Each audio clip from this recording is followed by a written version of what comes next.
Welcome to another edition of Futurartist Records Presents. All bands, at some point or another, will play someone else's music, whether it be to fill out a set or to draw a comparison to themselves. But I have with me today in the studio a band that has a different approach. Futurartist Records presents Colorado's tribute to the Eagles, The Long Run. Thanks for coming in, guys. Good morning. Thanks, a pleasure. Why don't we start by introducing yourselves and tell everybody what you play? I'm Mark Trippensee, and I play drums and vocals. My name is Stephen Weinmeister. I play guitar, I sing, and I also play other instruments as well. Bill Hopkins, bass and vocals. Adam Ray, guitars, vocals. Reese Morse, keyboards, acoustic guitar, and vocals. Cool. Now, we had spoken earlier, and you guys are coming up on a 10th anniversary. How did this band start, and how has the lineup changes happened over the last 10 years?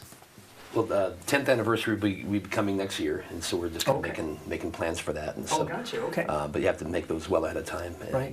The band started as a nugget of, can it be done?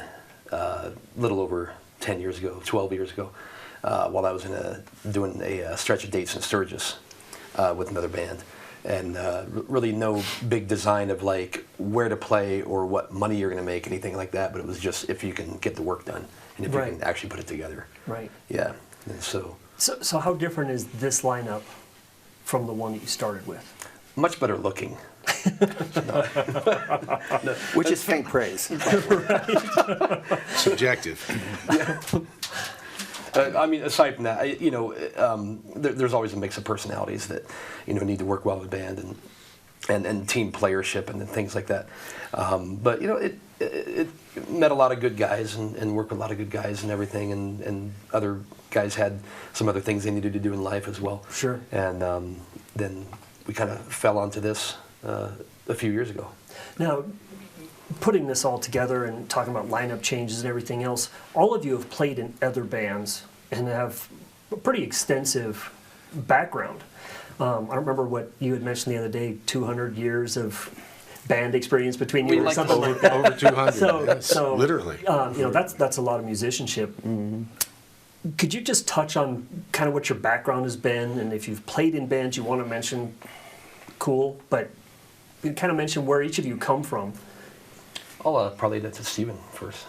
Well, I actually, for a guy who's been playing as long as I have, I've only played really in 3 bands, although I've played with other people. But early on, for the first 20 years, I played in a band called Winfield, which years and years and years ago was a real successful cover band in West Denver, primarily. Then I got drafted into a band called Firefall, Right. which has a greatest hits album and a long history of dysfunction. No, actually, I love those guys, and I'll see them soon. They're very, very wonderful people. And then I went from that band. There was actually a little bit of cross-pollination, but I went from them straight into this band. Oh, okay. Yeah. Okay, cool. Anybody else want to I've been divulge? in countless bands since I was 15. For over 41 years, I've been playing professionally, and as far as this group of guys, I'm blessed to be a part of it for the last 5+ years, Okay. and it's good. Cool. Billy. Secrets among all. Secrets among all. I've done quite a variety of things. Played bluegrass. Being from southern West Virginia, Okay. Motown was the big thing when I was growing up and learning how to play music. And then I went to Western New York, of all places, and played in a bluegrass band for years before I moved to Colorado, which is where I wanted to come to begin with. Oh, cool.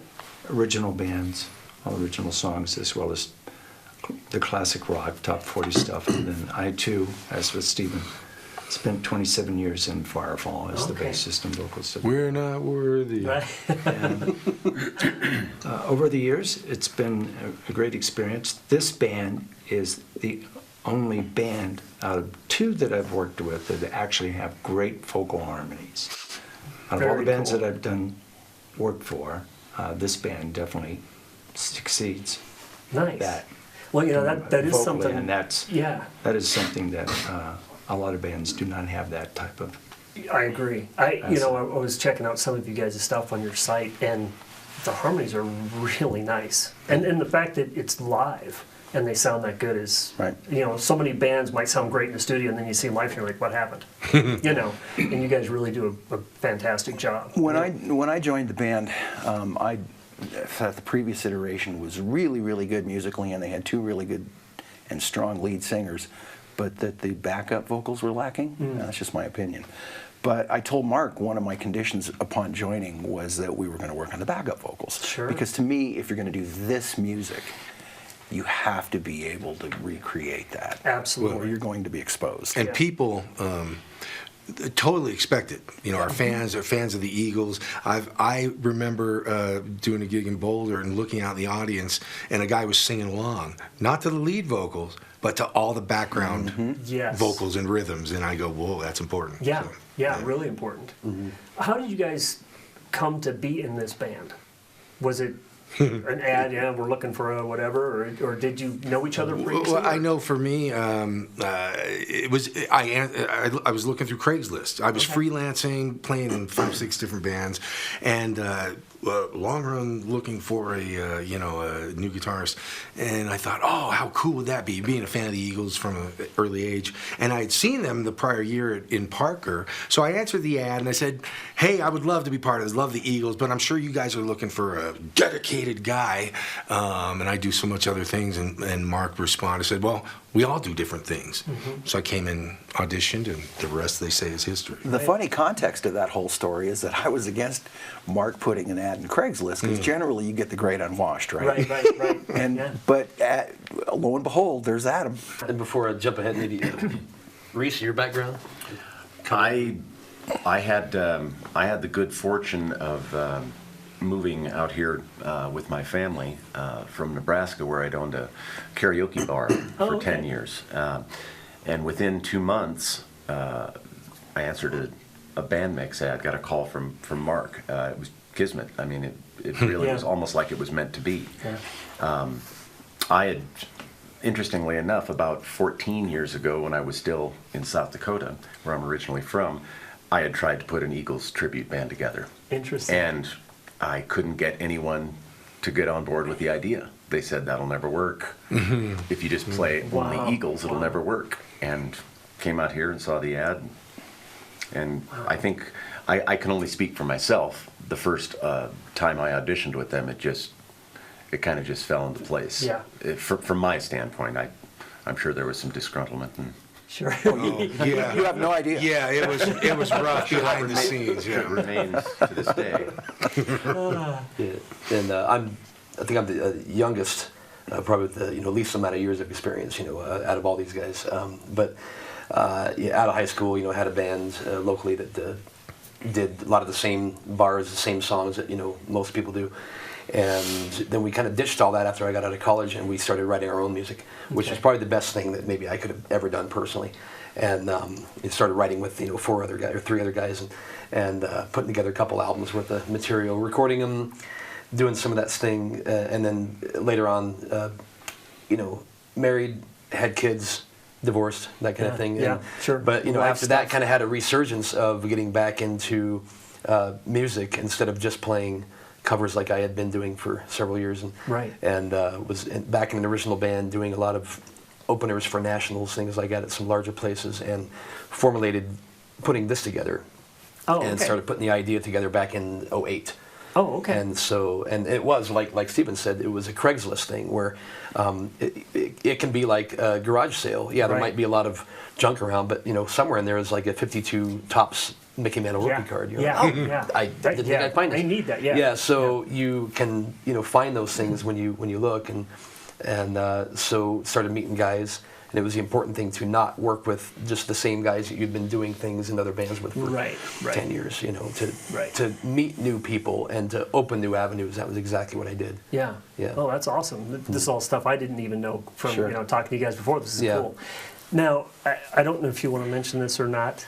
Do you have followers from your previous band come to your shows? Do you have diehard followers? I'm picking on him first. Well, he has followers from elementary school. So Well, and that's part of it. You know, being from Colorado, growing up here, having bands here, do you end up having fans who are like, oh yeah, he's come to every one of my shows, no matter what band I was in? You know. Yeah, I mean, I wasn't born here, but I was raised here, and so I have a lot of old friends, and some still do come out. Yeah. You know, and then some of my best friends, and but you know, these guys as well have a rich history of people that came and saw them, and so I think that kind of streamlines into. Yeah, Yeah. that's always beneficial, right? When you have people who already like what you do, and that way they keep the interest in a new project. They're like, hey, yeah, I like that guy's other stuff. This is cool. Check this out too. We spoke on this briefly before. What's the difference between a cover band and a tribute band? Because you guys are an Eagles tribute band. Well, a cover band, as I see it, is a band that basically plays all kinds of stuff. They cover all kinds of material. I mean, you may specialize in classic rock or bluegrass or whatever, but the point is you cover different artists. We focus on one artist. And I think when you do that, you have to be a little more focused in what you do. Right. And again, you know, the Eagles are famous for what? Well, it's their vocal blend and their singing, their guitars with, you know, guys like Don Felder, Joe Walsh, people like that. You know, we have to have the guitar parts right. People know this music. They know it intimately. It's in their DNA. And again, if you don't recreate it well, you're going to get exposed and people are going to know it. And I think part of our success has been due to the fact that we really care about the backup vocals. We really care about the guitar parts. And I mean, for instance, if we played Hotel California, you know, went off and did our whatever, people would go, "Pfft," you know. Right. it's jazz, baby. Yeah. Right. Well, and that, you know, that's something that I was thinking about too. Is it possible that being in a cover band, you've got some flexibility with your presentation, where if you're in a tribute band, you've got to sound like the band you're trying to represent. Right. True. Right. Yep. Yeah. Is that difficult with Eagles music, or is it just kind of have a good feel, so it's not that difficult to try to pull off? Or? Well, from a guitar perspective, I mean, it's classic American rock tones, you know. So whether it's a Strat or a Tele or a Les Paul, and the amps, the tube amps that you're using, so those kind of tonalities you get. You know, again, luckily, the Eagles weren't known for flashy stage attire. Right. So Neither are we. And I think that maybe, in a nutshell, is maybe perhaps the most frustrating part about this, is that it isn't. If you're in a Kiss tribute band, there is a look. There are actions. There are things that each member does. That are iconic to their fans. Right.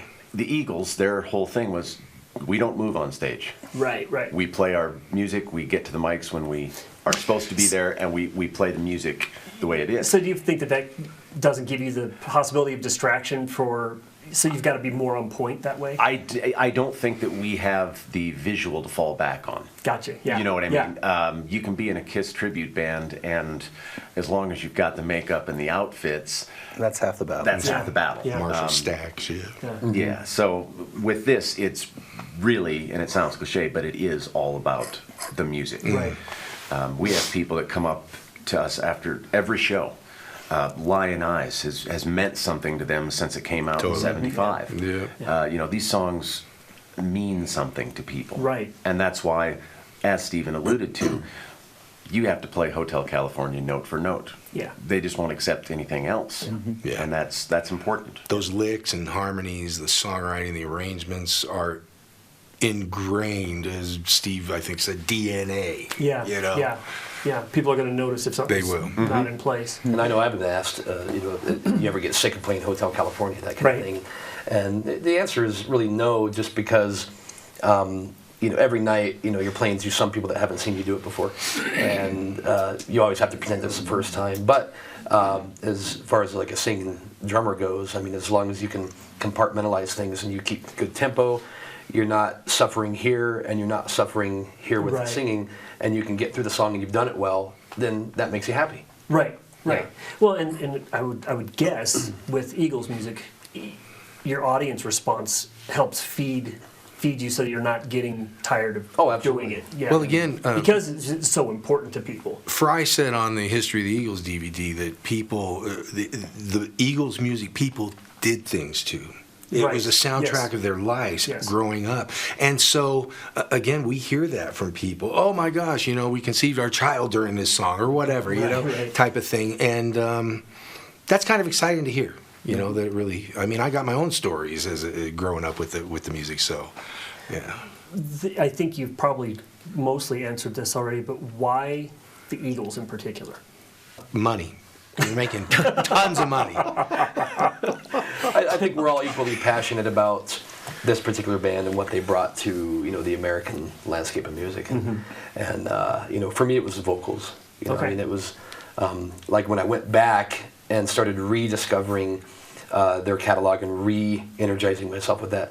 And I remember one in particular was learning New Kid in Town on guitar and learning the chords and the progression and everything, and realizing all these years later what genius level of songwriting was in that, the way they modulated and then demodulated, and just the chord structure and the variations were just priceless. Something And- that you kind of take for granted until you dig into it. Yeah. True that. I know that, I dabbled with Eagles stuff all my life, but then when I joined the band, I really knuckled down and started learning this stuff. And it gave me a huge more appreciation of the arrangements. It's like, Page with Zeppelin, his guitar arrangements are absolutely killer.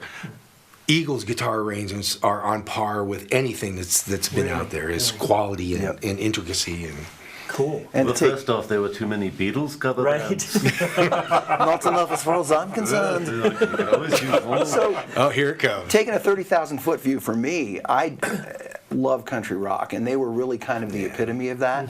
And I got lucky. Billy would probably agree with this, that he's kind of like me in the regard that, we landed in Firefall, and for me, it was being in the right place at the right time, because A, I've always loved that kind of songwriting. B, I've always loved bands that sing. Right. And so what better band to really epitomize everything that is than the Eagles, Yeah. Yeah. Yeah. Have any of you ever met any of them? Yes. Cool. No. Don Felder, back in '08, I think. Yeah, Wow. met Don Timothy Felder. B. Schmidt, Paramount Theater. Yeah. Paramount. Yeah. Interesting aside, we use the talk box, for the Joe Walsh stuff and Felder stuff, and I manufactured a clamp that allows me to kind of make real-time adjustments during the gig, which I've sold 10, maybe a dozen to Don Felder and his guitar tech. Yeah. Wow, Yeah. that's cool. It's my little What's the name entrepreneurial of thing. it? It's called the JED, Jed Clampett. Nice. Available. On eBay from Ramco. That leads into my next question really well, and that is, what is your most memorable experience with this band? Yet to come. Yeah. On stage or off? Yet to come, and I think next year. Yeah? Yeah.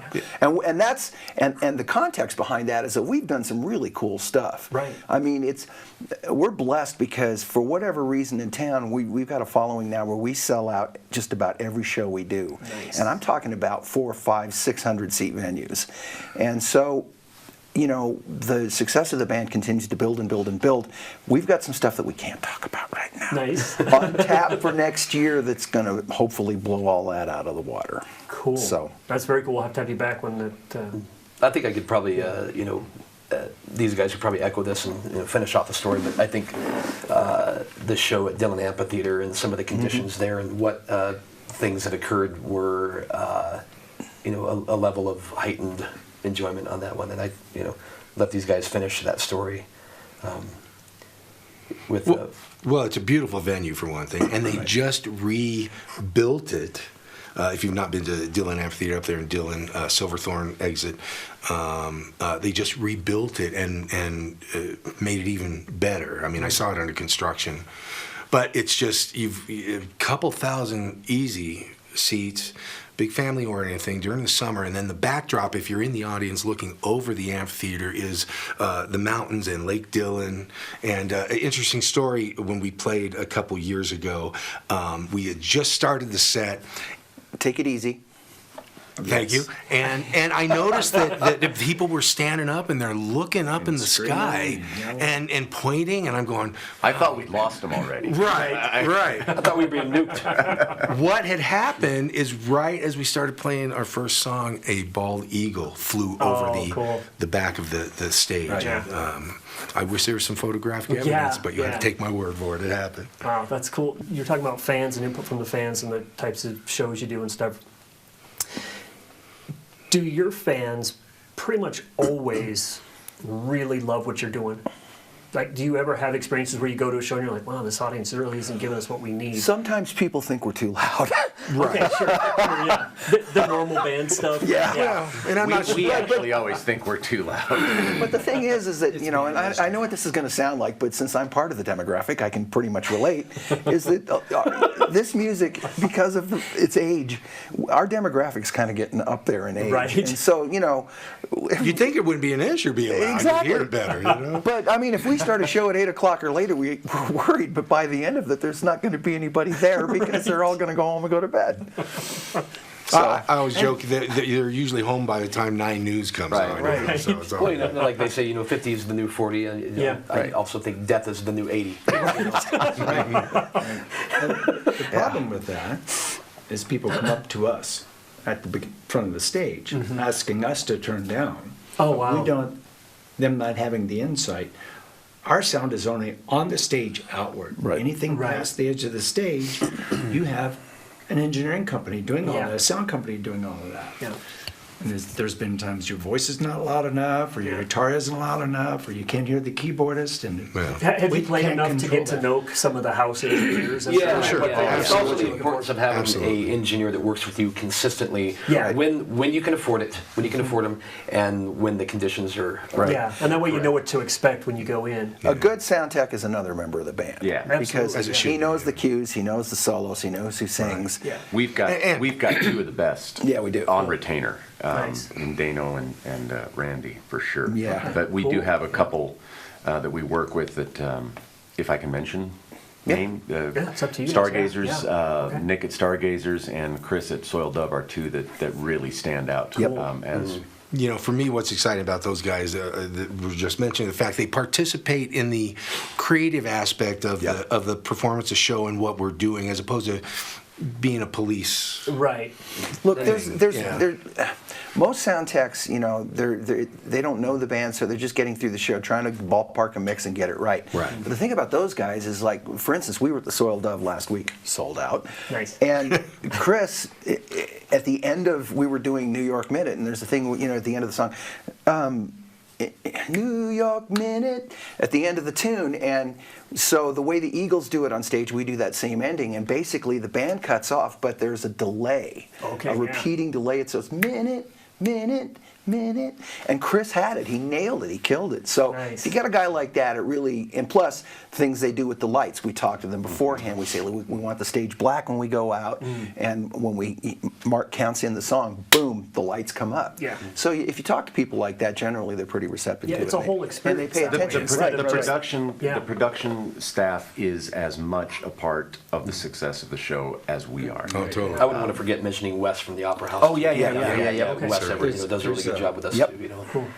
It's just the Well, Mark. monetary expense behind all of that, because Oh, it's yeah. not only the individuals themselves that have the talent, but the amount of gear that it takes Right. to have that presentation. And we have been very fortunate whether it be in venues that already have it, such as West down at the Dickens Opera House, or other venues outside where we have played, that we've actually had those individuals that can assist us Right. and help us in creating that Yeah. presentation. Having the right tools for Well, what you're trying to do. because technically, I mean, how many guitars do we have on We're stage in any given night? I mean, 26 13. and a half. We're a load for any Because the production. mandolin is a little small. We are a handful to mix. There's no doubt. Yes. That's cool. We'll kind of start winding this up, but how about diehard fans? Oh, we have them. Yeah. We have them. Has it gotten to a point where you're like, hey, how you doing, Joe? Oh, sure. Yeah. I think can we're have just dinner. lucky to have them. You know. Yeah. Oh, yeah, Yeah, and keep Well, them. yeah, the fact that we have a handful that have probably been literally at just about every show for 5+ years I've been in the band. Wow. They keep coming. One of our ladies, Corinna, you know, Die Hard, she's out every time. We made her a personalized hoodie. Cool. You know, Right.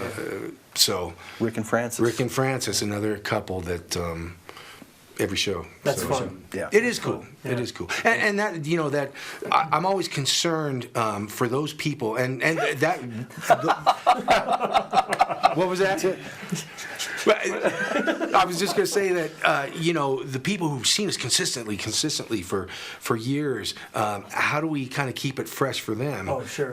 You know, mixing it up, not only sets or presentations. We do a Hotel California album front to back at some shows, and we're hopefully planning on doing another album completely at some point in the future. So, Do they ever correct you when you make a mistake? Oh, yeah. Some Hey, do, we've been yeah. at your show and you didn't do Yeah. that. You know, Well- what amazes me is that we, you know, in the band, since we know the arrangements, we know the songs, we know ourselves, we make mistakes all the time, but people never seem to notice. And you know, the key is if you don't go, oh, Right, yeah. you know, that sort of thing, you just blow through and we just kind of look at each other and go, Yeah. Well, that one. well, and it's funny too because 6 weeks ago I broke my index finger, and people have come up to me and says, "Oh, you sound just like you always did." I don't know if that's a good. I don't know if that's a good thing. It's been or- humbling for me because he's better with 3 fingers than I am with 4. So, One thing I think is worth mentioning, and I wanted to make sure I mentioned this Yeah. before the end of this, was that there was something that was very serendipitous that happened at the beginning of this band when I had first gotten it going. And I started, I didn't really know where I wanted to place the band as far as venue-wise. That was still kind of in the works. But I had played at a place up in Gillette, Wyoming, and you know made some friends up there. And there was a old guy that owned a roadhouse up there that we played at, and we'd opened up for some nationals up there, and he did kind of sound like Hank Hill, and he.